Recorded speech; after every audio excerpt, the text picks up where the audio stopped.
Ya. Assalamualaikum warahmatullahi wabarakatuh.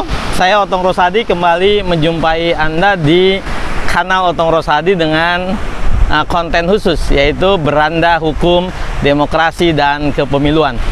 Pada kesempatan ini saya ingin mendiskusikan lebih lanjut mengenai paham kedaulatan rakyat yang dijadikan pilihan kata diksi di dalam norma konstitusi kita. Mengapa kemudian baik di pembukaan Undang-Undang Dasar alinea keempat ataupun di beberapa pasal di Undang-Undang Dasar disebut dengan istilah atau frase kata kedaulatan rakyat? Tentu saja istilah ini berciri khas Indonesia. Karena apa? Karena kedaulatan rakyat berasal dari kata daulat dan rakyat. Jadi rakyatlah yang berdaulat. Jika dalam bahasa Latin ada yang mengenal kita dengan istilah yang tertinggi, yang terpuncak, itu dikenal dengan istilah supremus, maka kemudian kita mengenal istilah kedaulatan. Rakyatlah yang berdaulat. Siapa yang kemudian pemikir bangsa kita, pendiri bangsa ini yang seringkali menggunakan istilah ini dalam berbagai kesempatan, baik dalam tulisan ataupun pidato-pidato sebelum kemerdekaan hingga setelah kemerdekaan.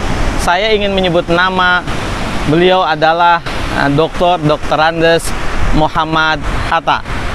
Beliau proklamator, seorang yang dilahirkan pahlawan nasional, wakil presiden, salah seorang proklamator yang dilahirkan di Bukit Tinggi. Beliau dikenal menjadi bapak kedaulatan rakyat. Paling tidak itu disematkan oleh Niti Sumantri ketika beliau menjadi ketua Gerakan Koperasi Indonesia pada tahun 1947. Mengapa Pak Niti Sumantri menyebut bahwa Bung Hatta itu layak menjadi bapak kedaulatan rakyat Indonesia? Karena sejak tahun 1930-an beliau menulis mengenai kedaulatan rakyat. Beliau menulis di majalah Daulatan Rakyat pada tanggal 20 September 1931 yang isinya, bagi kita rakyat itu yang utama, rakyat umum yang mempunyai kedaulatan, kekuasaan, karena rakyat itu jantung dari bangsa, jantung hati bangsa, dan rakyat itulah yang menjadi ukuran tinggi rendahnya derajat kita. Dengan rakyat itu kita akan naik, dan dengan rakyat itu kita akan turun. Hidup atau matinya Indonesia merdeka, semuanya itu bergantung kepada semangat rakyat. Penganjur-penganjur dan golongan-golongan kaum terpelajar baru ada berarti kalau di belakangnya ada rakyat yang sadar dan insaf akan kedaulatan dirinya. Bung Hatta sejak sedari muda beliau terus menyebutkan bahwa paham yang kita anut ini adalah paham kedaulatan rakyat. Tetapi tentu saja sekalipun Bung Hatta membaca pikiran-pikiran besar dari filsuf seperti Thomas Hobbes, Jean-Jacques Rousseau, atau pandangan-pandangan yang lain yang menyebut bahwa kedaulatan yang tertinggi di negara ada rakyat, kata dua pemikir itu dan pemikir-pemikir lainnya, tetapi Bung Hatta tetap melihat bahwa sumber dari kedaulatan rakyat adalah berciri khas Indonesia. Beliau mempelajari bagaimana kemudian rakyat di Minangkabau bernagari, menggunakan sistem pemerintahan nagari, menggunakan juga paham kedaulatan rakyat. Di berbagai tempat di Indonesia, beliau memotretnya sebagai itu. Karenanya kemudian di tulisan-tulisan Bung Hatta selalu menyebutkan bahwa kita menganut paham kedaulatan rakyat. Bung Hatta lebih luas dari sekedar kedaulatan rakyat itu adalah demokrasi di bidang politik, tetapi juga demokrasi di bidang ekonomi. Wajar pula kemudian ada yang menyebut bahwa Bung Hatta itu merupakan bapak koperasi, karena koperasi bagi beliau adalah soko guru perekonomian bangsa ini, dan itu berlandaskan pada sendi-sendi kedaulatan rakyat di bidang ekonomi. Sekarang bagaimana kemudian di bidang politik? Tentu saja di video kemarin kita sudah sampaikan bahwa baik di pembukaan Undang-Undang Dasar Negara Republik Indonesia tahun 1945 alinea keempat yang menyebutkan bahwa disusun negara Indonesia itu sebagai negara yang berkedaulatan rakyat dengan berdasar pada 5 prinsip sila Pancasila itu. Dan kemudian di pasal-pasal lainnya disebutkan bahwa Indonesia adalah negara yang berkedaulatan rakyat dan itu harus berdasarkan Undang-Undang Dasar. Lalu kemudian ditawarkan sistem pemilihan umum.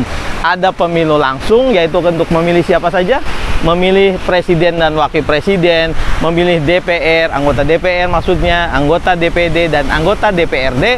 Lalu untuk kepala daerah disebutkan bahwa pemilihannya itu dilakukan secara demokratis.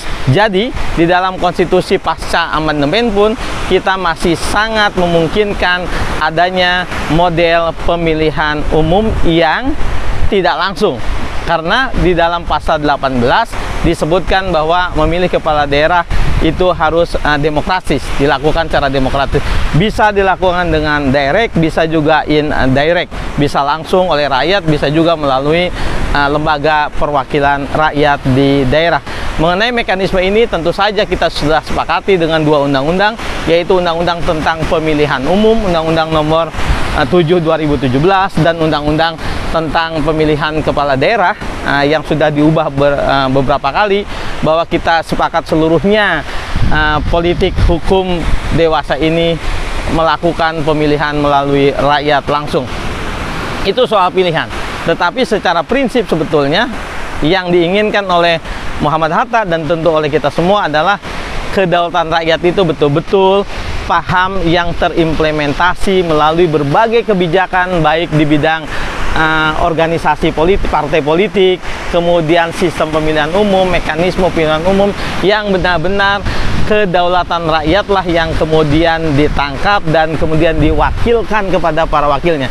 Para wakil rakyat kemudian ketika ia bekerja menunaikan tugasnya baik sebagai anggota DPR RI, DPD RI, Dewan Perwakilan Rakyat Daerah, dan presiden serta wakil presiden yang dipilih langsung oleh rakyat serta kepala daerah, maka di dalam hatinya harus ada rakyat, karena yang berdaulat itu rakyat dan Anda semua adalah wakilnya yang dipilih secara periode. Kita ketemu di pertemuan yang berikutnya, 7 menit yang akan datang lagi pada segmen di kanal Otong Rosadi dengan konten khusus, yaitu beranda hukum, demokrasi, dan pemilihan umum. Sampai ketemu dari Pantai Ketapiang, Padang Pariaman, saya menyampaikan. Terima kasih. Assalamualaikum warahmatullahi wabarakatuh.